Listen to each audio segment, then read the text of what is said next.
بسم اللہ الرحمن الرحیم۔ علی بخش علامہ اقبال کے خادم خاص تھے۔ وہ روایت کرتے ہیں کہ ایک مرتبہ اقبال نے رات دیر کو ان کو اپنے کمرے میں بلایا۔ وہ جب اقبال کے ہاں گئے تو انہوں نے دیکھا کہ ایک بہت نورانی چہرے والے بزرگ صوفے پہ بیٹھے ہیں اور اقبال نیچے غالیچے پہ بیٹھے ان کی ٹانگیں داب رہے ہیں۔ وہ مہمان وہ کہتے ہیں کہ پہلے انہوں نے کبھی نہیں دیکھا تھا۔ اقبال نے علی بخش سے کہا کہ جاؤ بازار سے 3 گلاس میٹھی لسی لے کر آؤ۔ علی بخش کہتے ہیں کہ مجھے حیرت ہوئی کہ اس رات کے کون سا بازار کھلا ہوگا اور کہاں سے لسی ملے گی، لیکن اقبال کے کہنے پہ میں چلا گیا۔ میں جب باہر نکلا تو سڑک پہ میں نے دیکھا کہ ایک بزرگ ہیں جنہوں نے دودھ دہی کی دکان کھولی ہوئی ہے اور وہ لسی بنا رہے ہیں۔ وہ ان کے پاس چلے گئے، ان سے 3 گلاس لسی انہوں نے لی، انہوں نے برتن میں ڈال کے ان کو دی۔ علی بخش نے جب پیسے دینے کی کوشش کی تو انہوں نے کہا کہ نہیں تم رہنے دو، اقبال سے ہمارا حساب چلتا ہے۔ وہ لسی لے کے واپس آئے اور اقبال کے کمرے میں پہنچے تو اقبال نے 1 گلاس بھرا اور اپنے مہمان کو دیا، دوسرا بھرا اور مہمان کو دیا، تیسرا بھرا تو انہوں نے کہا کہ آپ خود بھی پیئے۔ مہمان نے اقبال سے کہا کہ آپ بھی پیئے۔ علی بخش کہتے ہیں مجھے اقبال نے کہا کہ اب آپ جاؤ اور سو جاؤ۔ بہت دیر بعد پھر مجھے بلایا اور کہا کہ مہمان اب جانے والے ہیں، تم ان کو رخصت کر کے آؤ۔ وہ کہتے ہیں کہ میں مہمان کو لے کے چلا اور ان کو باہر گھر کی دہلیز پر لے آیا۔ وہ میرے سامنے چل رہے تھے، آگے آگے چل رہے تھے۔ وہ سڑک پہ آئے اور پھر ایک دم سے غائب ہو گئے۔ وہ کہتے ہیں کہ میں نے جب سامنے بازار کی طرف نگاہ اٹھائی تو وہ نہ کوئی دودھ دہی کی دکان تھی، نہ وہاں کوئی بزرگ بیٹھے ہوئے تھے۔ علی بخش کہتے ہیں مجھے بہت حیرت ہوئی۔ میں واپس آیا اور میں نے اقبال سے پوچھا کہ یہ بزرگ کون تھے اور یہ کہاں سے آئے؟ تو کہتے ہیں اقبال نے کہا کہ نہیں، یہ سوال نہ کرو اور تم جا کے اب سو جاؤ۔ وہ کہتے ہیں کہ میں نے اقبال کا پیچھا نہیں چھوڑا، بار بار ان سے پوچھتا رہا۔ تو پھر اقبال نے ایک روز مجھ سے کہا کہ میں تمہیں بتانے تو لگا ہوں لیکن کسی سے اس کا ذکر نہیں کرنا۔ وہ جو بزرگ میرے کمرے میں تھے وہ معین الدین چشتی تھے، اور جو باہر جن سے تم لسی لے کے آئے ہو وہ حضرت علی اجویری المعروف داتا گنج بخش تھے۔ اس بات کو مرزا محمد منور صاحب نے روایت کیا اور ڈاکٹر جاوید اقبال نے بھی لکھا ہے کہ علی بخش نے ان کو بھی یہ بات سنائی تھی۔ ہمارے لیے یا ایک عام آدمی جب اس طرح کے واقعات پہ سوچتا ہے تو اس کو حیرت ہوتی ہے۔ اگر زمانی فرق کا لحاظ رکھا جائے تو حضرت علی اجویری اور اقبال کے درمیان کم و بیش 850 سال کا فرق ہے۔ یہ غالباً 1919 کا واقعہ بیان کیا جاتا ہے، لیکن جب ہم اہل تصوف کے تذکرے پڑھتے ہیں تو اس میں یہ کوئی حیرت کی چیز نہیں لگتی۔ ان کی زندگی میں اس طرح کے واقعات کا ہونا کوئی عجوبہ نہیں شمار کیا جاتا۔ نقشبندی سلسلے کے ابتدائی اسباق میں سے ایک سبق ہے جس کو وقوف زمانی کہتے ہیں۔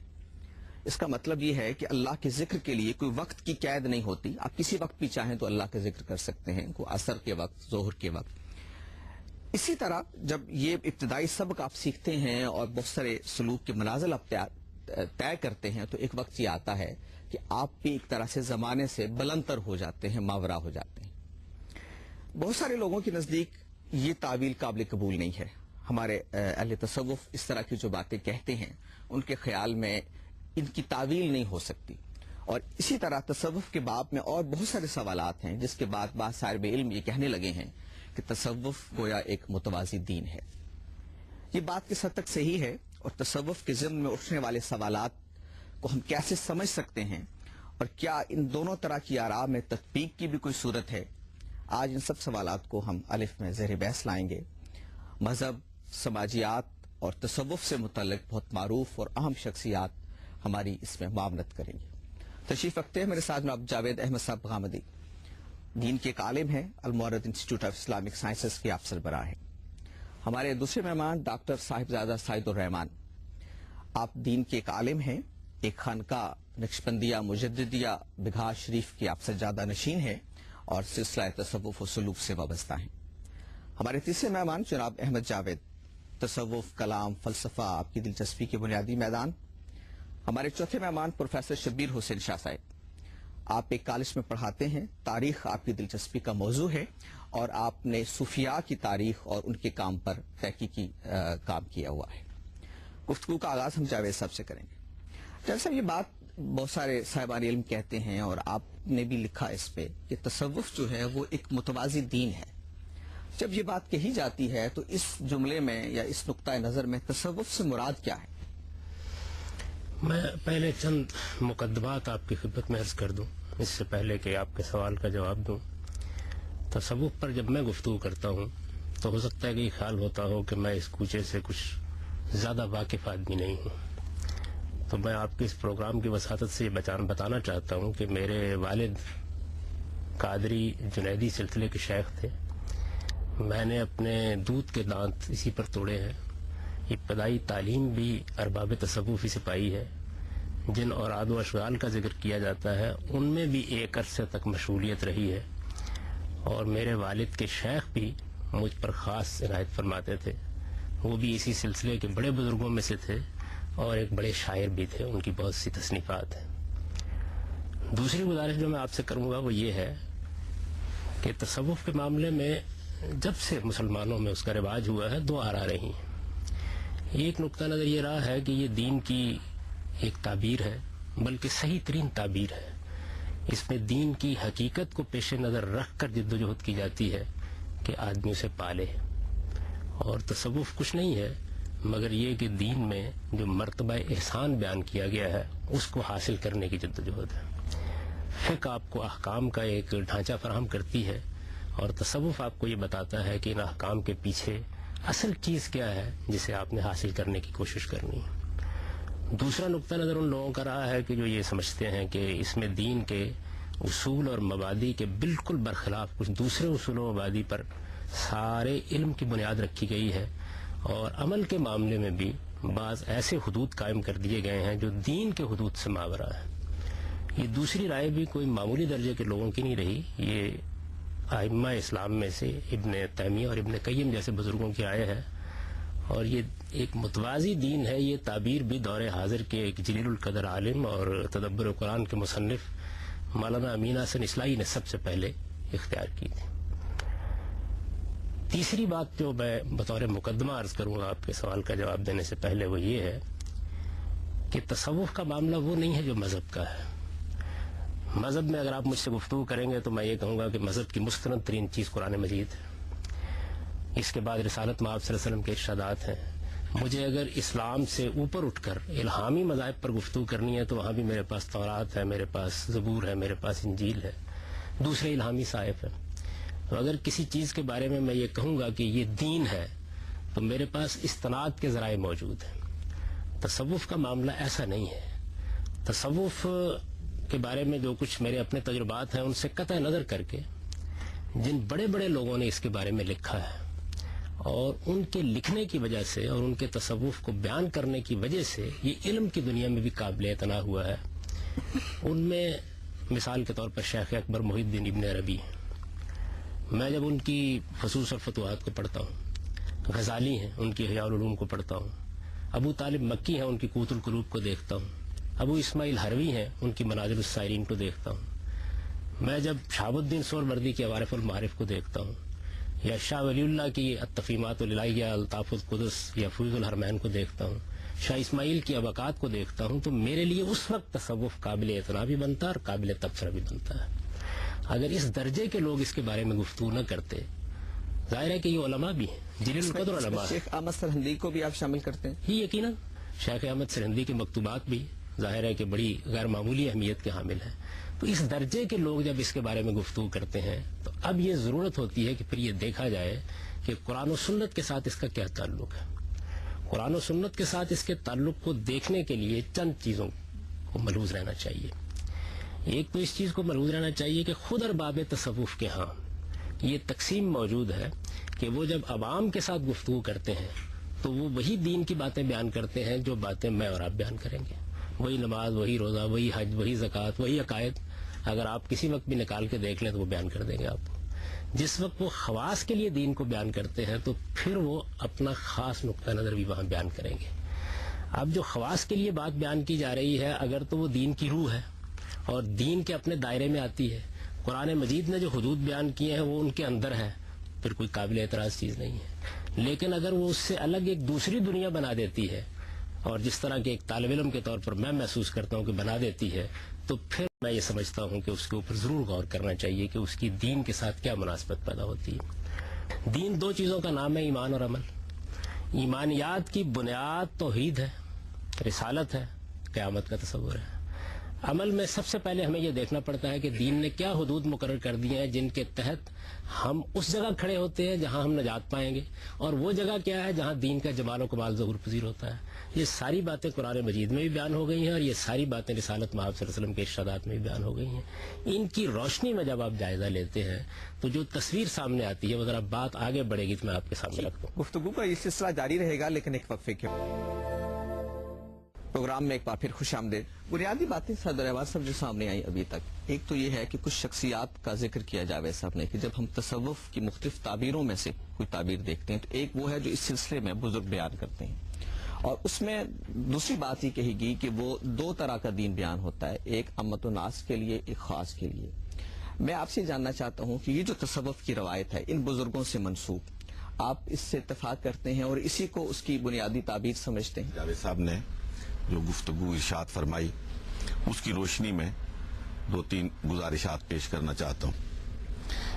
پہلی بات تو یہ ہے کہ تصوف کو میں روح دین سمجھتا ہوں، مغز دین سمجھتا ہوں، اس لیے کہ دین کے جتنے احکامات ہیں ان کا اگر مرکز اور محور دیکھا جائے تو وہ تزکیہ نفس ہے، تصفیہ قلب ہے، اور صوفیہ کا تمام تر ارتکاز اسی چیز پر ہے.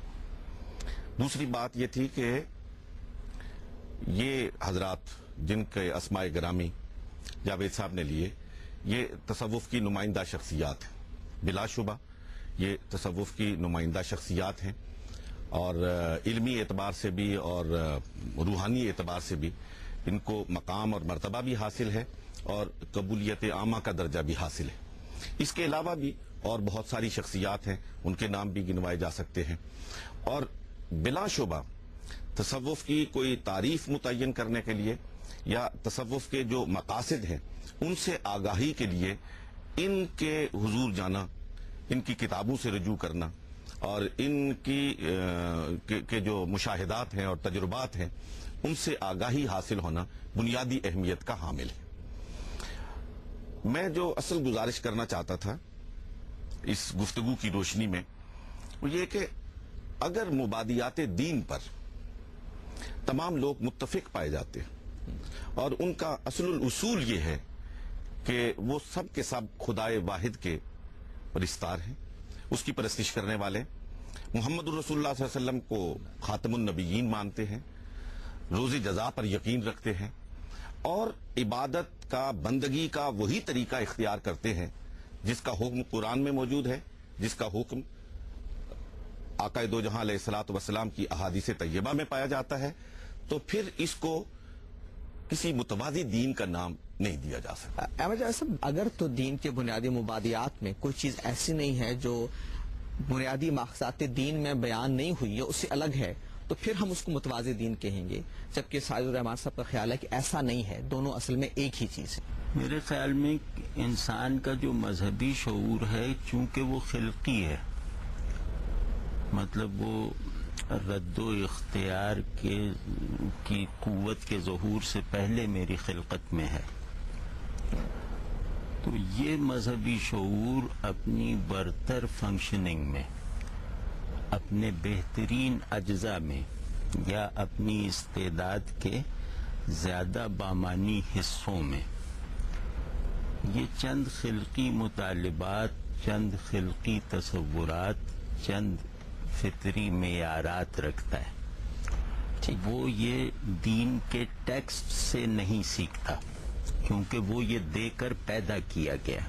ٹھیک ہے، تو ہر دین میں، صرف اسلام میں نہیں، جس طرح ہر دین میں فقہ جیسا قانون سازی کا ادارہ ضرور ہوتا ہے، کلام جیسا علم العقائد ضرور ہوتا ہے، اسی طرح تصوف جیسا انسٹیٹیوشن بھی ہر دیہاتا کہ یہودیت ایسے دین میں بھی جو ٹھیٹ قانونی دین ہے اس میں بھی پیدا ہوا. تو اس سے یہ ثابت ہوتا ہے کہ دین اپنے ساتھ وابستگی پر مبنی تسلسل میں بعض پہیے جو ہے وہ اپنے ماننے والوں کے اندر ایجاد یا پیدا اختراع کرتا چلا جاتا ہے. تصوف جو ہے وہ اس مذہبی شعور کے زیادہ گہرے، زیادہ بامانی اور زیادہ مستقل حصوں کے دینی ورژن کا نام ہے. یعنی دین کو مذہبی شعور کی برترین سطح پر کنٹین کرنا اور فنکشنل رکھنا، یہ ہے تصوف کے وجود میں آنے کا جواز، یا جواز اگر نہ کہہ سکیں تو ایک ٹھوس کلینکل سبب. تو اس کو نظر انداز کر کے ہم بعض باتوں میں اگر ایک قانونی تحکم کے ساتھ غور کریں گے یا دین کی تعبیرات کے کسی جنرل تسلسل کو اس پر حکم بنائیں گے، تو میرا خیال ہے کہ ہم بہت زیادہ درست نتائج تک اس کی تصوف کی تائید میں بھی اور تردید میں بھی نہیں پہنچ سکیں گے. جو دین سے ہم سمجھتے ہیں وہ یہ معلوم ہوتا ہے کہ اللہ کے جو پیغمبر ہیں یا اللہ کی جو کتابیں ہیں وہ اس میں اس لیے آتی ہیں کہ اس مذہبی شعور کی ایک تربیت کر دیں ہر پہلو سے.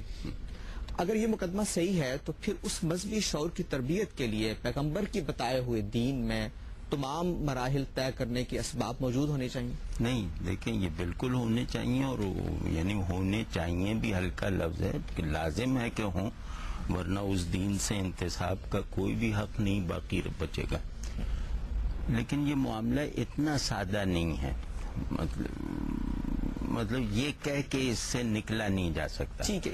تو کسی غالی صوفی کے ہاں بھی، بشرطے کہ وہ تصوف کی مین اسٹریم سے کسی طور متعلق ہو، کسی غالی صوفی کے ہاں یا تصوف کے کسی نمائندے کے یہاں یہ تصور اشارتاً بھی نہیں پایا جاتا. مطلب ایک ہوتے انٹینڈڈ معنی، یہ انٹینڈڈ معنی نہیں پائے جا سکتے کہ میں کتاب و سنت کی خلاف ورزی کروں گا یا کتاب و سنت کے نعوذ باللہ نقائص کو رفع کروں گا یا کتاب و سنت کی ناکامیوں کا ازالہ کروں گا یا اس سے ماورا ہو جاؤں گا، یعنی اس سے انتصاب سے، اس کے ساتھ انتصاب سے بے نیاز ہو جاؤں گا. ٹھیک ہے.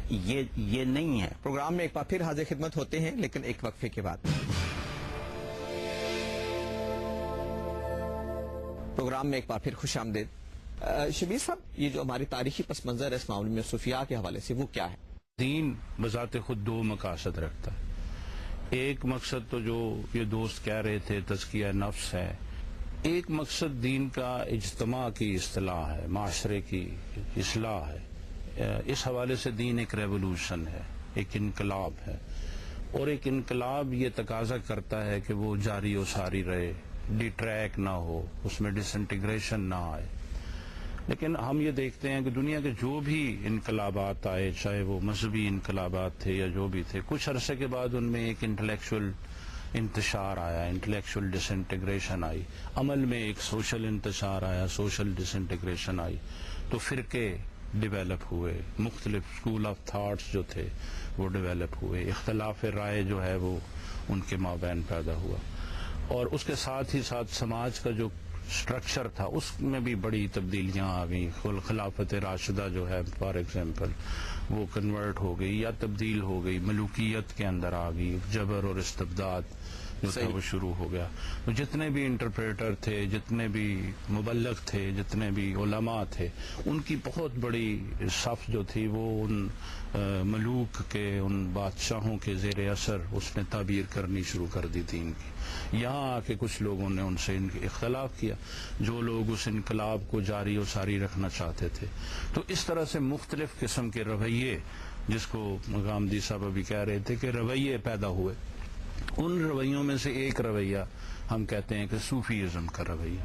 اب صوفی ازم بذات خود، اس کو ازم کہنا بھی تاریخی طور پہ غلط بات ہے، کیونکہ یہ کوئی یونیفائڈ، کوئی آرگنائزڈ تحریک نہیں ہے. یہ اس کا کوئی مستقل ایز سچ ایجنڈا نہیں ہے. اس ریولوشن کو دوبارہ آن کرنے کے لیے، اس ریولوشن کو آگے بڑھانے کے لیے، ان مقاصد کو جن کا تعین رسالت مآب نے کیا تھا یا ان کی جماعت نے کیا تھا، ان کو آگے بڑھانے کے لیے یہ کوئی خاص ایجنڈا اس کے پاس. صوفیاء نے کبھی یہ بات کہی بھی نہیں کہ وہ اس کے لیے آئے ہیں. یہی میں بات کر رہا ہوں. کہنا یہ ہے کہ اصل میں وہ تو تزکیہ نفس کرنا چاہتے ہیں. میں یہی بات کر رہا ہوں نا کہ تزکیہ نفس جو ہے نا وہ پھر چھوٹی بات رہ جاتی ہے. جب آپ اوور آل سوسائٹی میں ایک بگاڑ پیدا ہو جاتا ہے، جب آپ اس راہ سے ہٹ جاتے ہیں، ان مقاصد سے جو دین کا مقصد اولا ہے، جب آپ اس سے ہٹ جاتے ہیں تو آئسولیشن میں جو تزکیہ نفس ہے، یعنی اس سارے جبر و استبداد سے پرے ہو کے، یعنی بادشاہوں کے محلوں کے نیچے عقوبت خانے ہوں، وہاں قیدی مر رہے ہوں، ان کو سزائیں دی جا رہی ہوں، باہر لوگ جو ہیں پیالے پکڑ کے بھوک اور پیاس کا گلہ کر رہے ہوں، جو حکومت کے آپ کا کارندے خیال یہ ہے کہ صوفیاء کے ہاں جو تزکیے کی روایت ہے وہ انفرادی رہی ہے، وہ آئسولیشن اجتماعیت کے مسائل زیر بحث نہیں آئے؟ زیادہ نہیں آئے، اور اجتماعیت کے جو تقاضے تھے اس وقت کی جو ریکوائرمنٹس تھیں، یعنی جب آپ دور انحطاط میں تھے، جب جبر اور استبداد دین کو بھی بگاڑ رہا تھا اور سوسائٹی کا بھی ستیہ ناش کر رہا تھا، اس وقت کی جو ریکوائرمنٹ تھی، اس وقت کی ریکوائرمنٹ جو تھی اس ریولوشن کو ری جنریٹ کرنا تھا، وہ نہیں کیا صوفیاء نے، اس ریولوشن کو ری جنریٹ نہیں کیا، وہ دین کی ان توضیحات میں اور ان تشریحات میں لگے رہے جس پہ اختلاف نہیں تھا، وہ ایک انٹلیکچوئل تھاٹ کے طور پہ اس پہ تو وہ جابر بادشاہ بھی اختلاف نہیں کرتے تھے کہ ہم کو دین سے، ہم پیغمبر کو خدا نخواستہ پیغمبر نہیں مانتے، یا ہم قرآن کو قرآن نہیں مانتے، یا ہم قرآن کی آیات کا انکار کرتے ہیں، مطلب انکار کرتے ہیں، یہ تو کوئی نہیں کر رہا تھا۔ اب اس صورتحال میں جو کیا جا رہا تھا وہ کیا تھا؟ جو کیا جا رہا تھا وہ مکمل انحراف تھا، دین کے مقصد سے انحراف تھا، رسالت مآب کے جو ریولوشن کی پلاننگ تھی اس سے انحراف تھا۔ اب اس انحراف کے سامنے ریزسٹنس پیدا کرنے کے لیے، اس کے سامنے ایک ریولوشن آن کرنے کے لیے جو اس وقت کا تقاضا تھا، وہ تو انہوں نے نہیں کیا، ان صوفیاء میں سے کسی نے بھی نہیں کیا۔ ٹھیک ہے، اس کو ہم چاہیں گے کہ مزید ایکسپلور کریں، باقی نقطہ نظر بھی ہم اس کو دیکھیں، لیکن جیسا ہم لوٹتے ہیں اس بنیادی بحث کی طرف، صدر عباس صاحب نے یہ وضاحت کی کہ دین کے جو بنیادی مقدمات ہیں اس کے معاملے میں صوفیاء کوئی ایسی بات نہیں کہتے جو قرآن سے الگ ہو، قرآن سے متصادم ہو، یا رسالت مآب صلی اللہ علیہ وسلم کی بتائی ہوئی ہدایات سے متصادم ہو۔ میں یہ چاہتا ہوں کہ اس کو مثلا ہم اگر تھوڑا سا وضاحت سے آگے بڑھنا چاہیں، مثلا توحید کا تصور ہے، توحید کا تصور ظاہر قرآن دیتا ہے، اللہ کے پیغمبر نے بھی اس کی وضاحت فرمائی ہے، کیا یہ تصور اس تصور سے مختلف ہے جو صوفیاء بیان کرتے ہیں؟ توحید کو جب میں قرآن مجید میں دیکھتا ہوں تو ایک چیز تو یہ ہے نا کہ توحید کی کوئی حقیقت، توحید کے کوئی مقاصد، توحید کا کوئی منتہائی کمال ہے جو قرآن مجید نے بیان کر دیا تھا، اللہ کے پیغمبروں نے بھی بتا دیا تھا، لیکن فقہا نے اس کو مثال کے طور پر نظر انداز کر دیا کیونکہ ان کی اصل دائرے کی چیز احکام پر تھی، تو اہل تصوف نے اس کو بیان کر دیا۔ کیا ایسا ہی ہے؟ امام غزالی کو لے لیجیے، احیاء العلوم ان کی بے نظیر کتابوں میں سے ہے، اس میں توحید کا باب آپ نکال لیجیے، وہ بڑی وضاحت کے ساتھ یہ بیان کرتے ہیں کہ یہ جو توحید قرآن میں بیان ہوئی ہے، جس کا منتہائی کمال سورہ اخلاص ہے، قل هو اللہ احد اللہ الصمد لم یلد ولم یولد ولم یکن لہ کفوا احد، یہ توحید جو سورہ حشر کی آخری آیات میں بیان ہوئی، یہ توحید جس کو قرآن بیان کرتا ہے، یہ عامت الناس کی توحید ہے۔ اچھا، بیان ہی یہی بات ابو اسماعیل حروی اپنی بے نظیر کتاب منازل السائرین میں کہتے ہیں، آپ اس کو پڑھ لیجئے، بالکل ایک ایک کر کے انہوں نے بتا دیا کہ دیکھیے کس جگہ تجاوز ہو رہا ہے۔ اب یہ کہتے ہیں کہ جو خواص کی توحید ہے اور جو اخص الخواص کی توحید ہے وہ یہ نہیں ہے جو قرآن میں بیان ہوئی۔ وہ توحید کیا ہے؟ آپ منازل السائرین کو نکال لیجئے، آپ احیاء کو نکال لیجئے، آپ قوت القلوب کو نکال لیجئے اور پھر توحید کا باب پڑھیے، اس میں جو توحید کی تعریف بیان کی گئی ہے خواص اور اخص الخواص کے لیے، یہ میرا طالب علمہ کا سوال ہے، وہ قرآن میں کہاں پائی جاتی ہے؟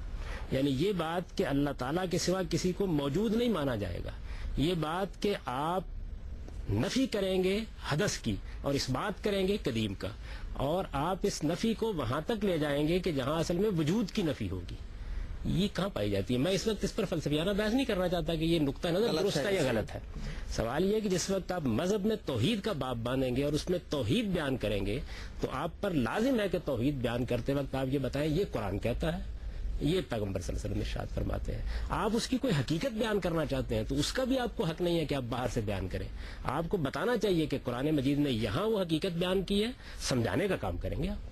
یعنی قرآن مجید نے ہو سکتا ہے کہ بہت اجمال میں بیان کیا ہو، یہ ممکن ہے قرآن مجید نے بہت سی چیزوں کو تفصیل کے لیے چھوڑ دیا ہو، ممکن ہے کہ رسالت مآب صلی اللہ علیہ وسلم نے بالاجمال وہ بات بیان کی ہو، لیکن آپ مجھے شعر کے وہ معنی بتا رہے ہیں جو اس کے الفاظ کو پوری نہیں کرتے، اس کو میں کیا نام دوں گا؟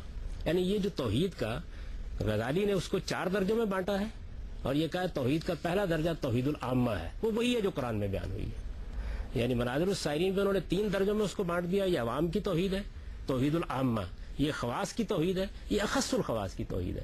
امام غزالی نے 4 درجوں میں بانٹ دیا. وہ جو چوتھا درجہ اس میں خود امام صاحب یہ فرماتے ہیں کہ یہ سر الربوبیت ہے، اور افشاء سر الربوبیت کفر. یعنی اس کا اگر میں افشا کر دوں پورا کا پورا تو اس سے بڑا کفر کوئی نہیں. یہ حیا کے الفاظ ہیں. آپ چاہیں گے تو اس کا حوالہ بھی آپ کو بتا دوں گا اور بتا بھی دوں گا کہاں بیان ہوا ہے. جو کہی جاتی ہے کہ یہ جو فرق ہے یہ اصل میں مخاطب کے عقل کے درجے کا فرق ہے، ورنہ یہ اصل میں اخذ وہیں سے ہوتی ہے. الحمدللہ جی اخذ ہوتی ہے تو آپ ماخذ بتا دیجئے. آپ بتائیے یہ کس آیت سے اخذ ہوتی ہے، یہ رسالت مآب صلی اللہ علیہ وسلم کس ارشاد سے اخذ ہوتی ہے. میں تو اس سے آگے جاتا ہوں، میں کہتا ہوں تورات کی کس آیت سے اخذ ہوتی ہے، یہ زبور میں کہاں بیان ہوئی ہے، یہ انجیل میں کہاں بیان ہوئی ہے. یعنی ہمارے پاس تو حتمی حجت موجود ہے قرآن مجید کی روشنی میں. یہ جو توحید کا دوسرا، تیسرا اور چوتھا درجہ ہے، یہ عبارت نقل کیا انہوں نے کہ توحید العامہ کیا ہے، اور آگے سورہ اخلاص نقل کی ہے منازل السائلین میں ابو اسماعیل حروی نے.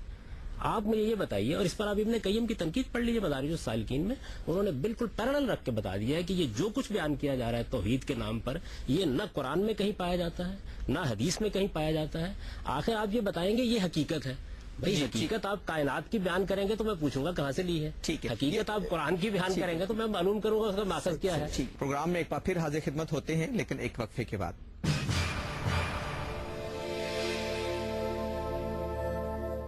سعید الرحمان صاحب، جی یہ بات جو جاوید صاحب نے فرمائی، میں یہ عرض کرنا چاہتا ہوں کہ یہ تمام مدارج بیان کرنے کے بعد امام غزالی رحمت اللہ تعالی علیہ نے قل هو اللہ احد سے لے کے ولم یکن لہ کفوا احد تک کس آیہ مبارکہ کا انکار کیا ہے.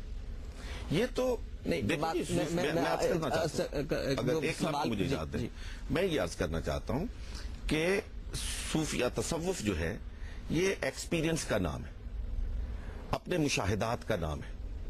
اگر اس حقیقت کو جاننے کے لیے، اس حقیقت کی معرفت کے لیے کوئی صوفی اپنے تجربے سے گزرتا ہے اور ان تجربات کو مدارج کا نام دیتا ہے، تو اس میں اسلام کے اس بنیادی فلسفے سے ڈائیورشن کہاں آ گئی؟ نہیں، جو سوال ہے نا وہ یہ ہے کہ توحید کو قرآن نے بیان کیا. بالکل ٹھیک ہے. ایک توحید جو صوفیاء کی کتابوں میں پائی جاتی ہے جاوید صاحب کے وقول، وہ اس سے مختلف ہے.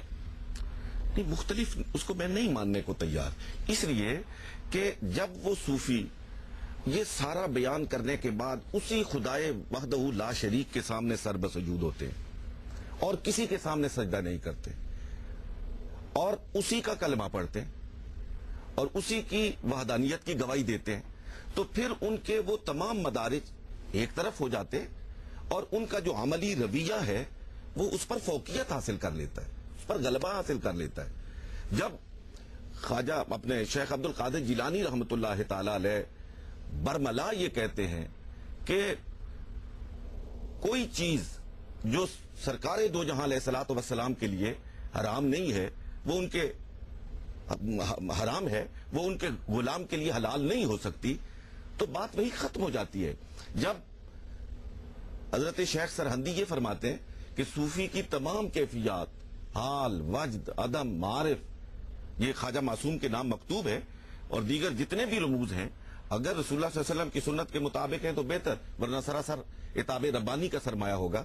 تو میرے خیال میں ان کی عملی زندگی اور ان کے مجموعی رویے کو سامنے رکھ کر پھر کسی ان کی تعبیر کو یا تعویل کو بنیاد بنا کر اس کو ایک الگ دین قرار دینا اور متوازی دین قرار دینا، یہ صوفیہ کے ساتھ بہت بڑی ناانصافی ہوگی. جیسا یہ جو کچھ اور باتیں بھی انہوں نے کہیں صوفیاء کی کتابوں میں ہم کو ایسی بھی ملتی ہیں کہ رسالت میں آپ صلی اللہ علیہ وسلم کی سنت سے کوئی چیز الگ وہ بیان نہیں کرتے، یا توحید بھی اسی کے آگے سر بسجود ہوتے ہیں.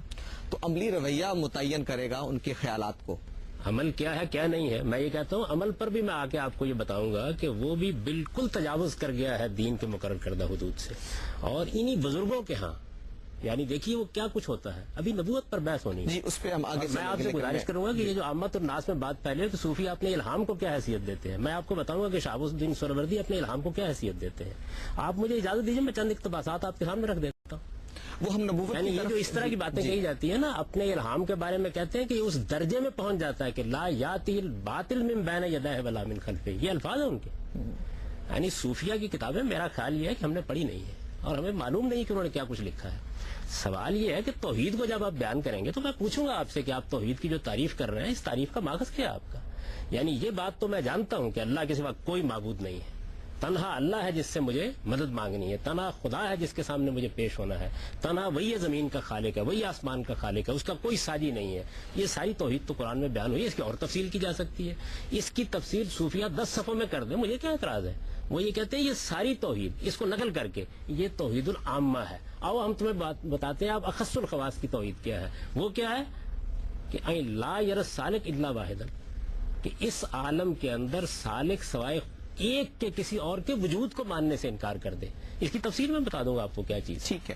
اگر یہ قرآن کا حصہ ہے، اگر یہ قرآن کا فہم ہے، تو پھر تو ہونا یہ چاہیے کہ دیکھیے قرآن میں یہ بات فلاں جگہ بیان ہوئی ہے، ہم اس کے فہم کو بیان دیکھیے. اس میں جو مثال دی جاتی ہے نا، مثلا علم کلام وجود میں آئے گا، یقیناً آئے گا. فقہ وجود میں آئے گی، یقیناً آئے گی. لیکن اگر علم کلام میں کوئی عقیدہ بیان کیا جا رہا ہے جس کا ماخذ نہ قرآن میں ہے یا حدیث میں نہیں ہے، مان لیں گے آپ اس کو. اگر فقہ میں کوئی ایسی بات بیان کی جا رہی ہے، آخر فقہ میں یہ بحث ہو گئی نا کہ بہت سے اجتہادات کے بارے میں لوگوں نے یہ کہا کہ یہ کہاں ہے اس کا ماخذ، کہاں سے کیا آپ نے یہ بات. شاہ ولی اللہ کو یہ بحث کرنی پڑی کہ اگر ہمارے سامنے رسالت میں آپ صلی اللہ علیہ وسلم کی کوئی چیز حدیث کی صورت میں موجود ہے تو ہم آپ کے اجتہاد کو اس پر پرکھ کر دیکھیں گے. ائمہ کو یہ کہنا پڑا کہ آپ کو ہمارا کوئی اجتہاد اگر پہنچے اور رسالت میں آپ صلی اللہ علیہ وسلم کی کوئی بات آپ کے سامنے موجود ہو اور وہ اس کے خلاف تو دیوار پر مار دیجئے. یہ توحید کہاں بیان ہوئی ہے؟ میں یہ کہتا ہوں چلیے میں ان بزرگوں کے ادب اور احترام میں خاموش ہو جاتا ہوں. آپ بیان کر دیں مجھے کہ یہ توحید بیان کہاں ہوئی ہے قرآن میں. احمد جاوید صاحب، آپ کی ضرورت ہم کو پڑتی ہے اس طرح کے تنازعات کے حل کے لیے. پہلے اس میں دیکھنا چاہیے کہ صوفی ایپسٹیم یعنی صوفیہ کا نظام العلم، وہ دین سے دین کی ترجمانی کرنے والے کسی اور جو دیگر اسالیب علم ہیں ان سے مختلف ہے. ان میں بنائے اختلاف ان دونوں ایپسٹیمز میں، یعنی کہ صوفی ایپسٹیم اور نان صوفی ایپسٹیم، ان دونوں میں بنیادی بنائے اختلاف یہ ہے کہ صوفی ایپسٹیم میں معنی حضور کا نام ہے، یعنی کسی بیان کا معنی حضور پیدا کرے گا شعور میں. جو دوسرا ایپسٹیم ہے وہ انڈرسٹینڈنگ پیدا کرے گا، یعنی ایک بیان ایک انڈرسٹینڈنگ پیدا کر رہا ہے، وہی بیان ایک دوسرے شعور میں پریزنس پیدا کر رہا ہے. یہ میں تھوڑی سی وضاحت چاہتا ہوں. اسی کی وضاحت کر جی، حضور کا جو عمل ہے یہ کیسے مختلف ہے انڈرسٹینڈنگ کے عمل سے؟ ہاں، انڈرسٹینڈنگ کے عمل میں آدمی نامعلوم پہ قانع ہو جاتا ہے.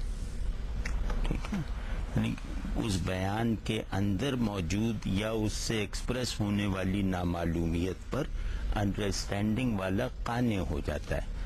جو پریزنس آف میننگ والا ذہن جو ہے وہ اس پہ قانع نہیں ہوتا. یہ صوفیاء کا ذہن ہوتا ہے. ہاں، مطلب یہ کہ یہ لوگ غیب کو ان پرنسپل محفوظ اور محفوظ رکھ کر اس کا جو غیاب ہے اس میں بھی ایک پریزنس پیدا کر لیتے ہیں، اور اس کو کہتے ہیں اعتبار. اعتبار جو صوفیہ کی اصطلاح ہے، اعتبار کا ایک بہت بنیادی مطلب یہ ہے کہ غیب میں پریزنس پیدا کر لینا، غیب کی ایک پرسیوڈ پریزنس پیدا کر لینا. پروگرام میں ایک بار پھر حاضر خدمت ہوتے ہیں لیکن ایک وقفے کے بعد. پروگرام میں ایک بار پھر حاضر خدمت ہیں. اگر میں آپ کی اجازت سے توحید کے مسئلے پہ اس کو اپلائی کروں، جو بات آپ میں وہ اسی طرف تو آ رہا تھا. جی، توحید میں جو ان حضرات کی درجہ بندی ہے، یہ درجہ بندی فرام انڈرسٹینڈنگ ٹورڈز پریزنس والی ہے جو ان کا ایپسٹیم ہے. اور میں اس بات میں غامدی صاحب کے جو اصول تنقید ہے اس سے مختلف رائے نہیں رکھتا کہ جو آپ اس لفظ کا، اس ڈسکورس کا، اس بیان کا جو انتہائی مطلب بتا رہے ہیں، تو وہ انتہائی مطلب اسی ڈسکورس میں پیدا ہوتا ہوا بلا تعویل انداز میں نظر کیوں نہیں آ رہا؟ ٹھیک ہے، یہی سوال ہے. ہاں، کوئی بیان اس وقت تک ناقص ہے کہ جب وہ عمومی معنی تو جنریٹ کرتا ہو بلا غبار طریقے سے، اور خصوصی یا منتہائی معنی کی جنریشن اس میں سے کھوجی جائے، دریافت کی جائے. تو میرے خیال میں اس پوری ایپسٹیمولوجی کا ایک مطلب اس کو نقص کہہ لیں یا ایک ایسی چیز کہہ لیں کہ جو انہیں اس قابل نہیں چھوڑتی کہ وہ اپنے اعتبارات کو اصول پر اسٹینڈرڈ طریقے سے منطبق کر کے دکھائیں. ٹھیک ہے نا.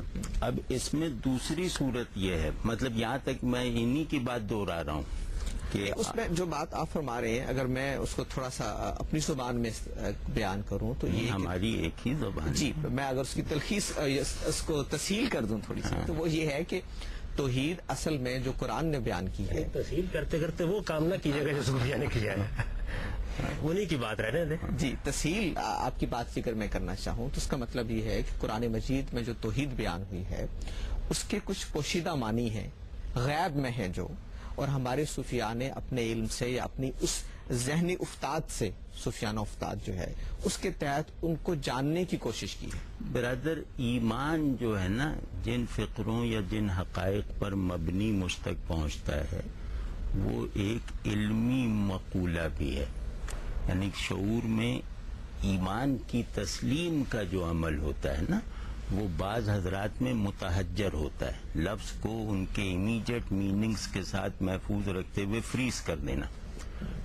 بعض اس میں پروڈکٹیو ہوتا ہے، ٹھیک ہے نا، نمو پاتا ہے. تو صوفیانہ ذہن جو ہے وہ ایمان کے سیم ڈسکورس پر کھڑا ہوا ایک پروڈکٹیوٹی کے مسلسل عمل سے گزرتا ہوا ذہن ہے، کیونکہ علم جو ہے نا وہ غیاب کو مطلق ماننے پر قانع نہیں ہو سکتا.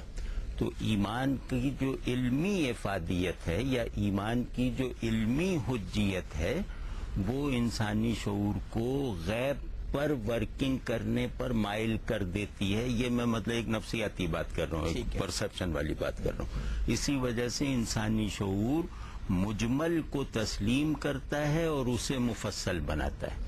ٹھیک ہے، یہ اہم بات آپ نے کہی کہ جو قرآن مجید کی سمیت سارے جو متن ہیں اس طرح کی چیز کو ہم جب سمجھنا چاہتے ہیں تو ہم ایک افتاد ذہنی کے ساتھ اس کی کھوج میں اس کے معنی کی دریافت کے عمل کو ختم نہیں کرتے. ہاں لیکن اس پہ چیک یہ ہے خورشید، مطلب میں ایک بات دو جملے کہہ کے یہ والا حصہ مکمل کر دوں. اس پر چیک یہ ہے کہ کسی ٹیکسٹ کے جو منتہائی معنی ہوتے ہیں، یعنی جس کو کہیں جو اس ٹیکسٹ کے حقائق ہوتے ہیں، جو اس ٹیکسٹ کے کرسٹلائزڈ میننگز ہوتے ہیں، اگر وہ اس کے مخاطبین کے طبقے اول میں ایکچولائز نہیں ہوئے تو ان کو کبھی نہیں مانا جائے گا. ٹھیک ہے. تو مشکل یہ ہے کہ صوفی ڈسکورس میں جو نظام العقائد ہے، مطلب میں تصوف کا مخالف نہیں ہوں بلکہ تصوف سے عملی تعلق رکھتا ہوں، تو لیکن ان کا جو نظام العقائد ہے ایک تو وہ ہماری مقلدانہ ذہنیت کا شکار ہو کے خود بجائے خود مستقل عقائد کی ان کی تعبیرات مستقل عقائد بن گئی جو کہ شاید مطلوب نہ ہو یا شاید مناسب نہ ہو. لیکن اس پہ جو میرے ذہن کے مطابق جو سب سے بڑی تنقید ہے وہ دو نکات پر ہے کہ ایک تو اخذ معنی کا مستند طریقہ اپلائی نہیں کیا گیا. ٹھیک ہے نا. اخذ معنی کا مستند طریقہ کبھی پرسنل نہیں ہوگا، کبھی پرائیویٹ نہیں ہوگا، ہمیشہ عام ہوگا، ہمیشہ جنرل ہوگا اور ہمیشہ ٹیکسٹ میں موجود ہوگا. دوسرے یہ کہ یہ کیسے ہو سکتا ہے کہ قرآن کے حقائق اپنے مظاہر سے محروم رہے ہوں رسول اللہ صلی اللہ علیہ وسلم کے عہد میں یا رسول اللہ صلی اللہ علیہ وسلم کے متصل عہد میں. تو حقائق کی طرف اشارہ کبھی اعتباری نہیں ہوگا. حقائق کی طرف اشارہ ظاہر ہے، حقائق اشارات ہی کا موضوع ہیں، یہ انسانی شعور کی ساخت ہے، لیکن وہ اشارہ صریح ہوگا، وہ اشارہ کبھی وہ ڈم نہیں ہوگا. جیسا یہ بات آپ نے ایک اہم سوال اور ایک اہم چیز اٹھا دی اپنے آخر میں اپنی گفتگو میں کہ یہ جو افتاد تباہ ہے انسانوں کی وہ کسی چیز کے معنی کی دریافت کے عمل میں ایک کردار ادا کرتی ہے، اور اس کردار کو سامنے رکھتے ہوئے ہمیں صوفیاء نے جو دین کی تعبیر کی یا توحید کو بیان کیا اس کو پیش نظر رکھنا چاہیے.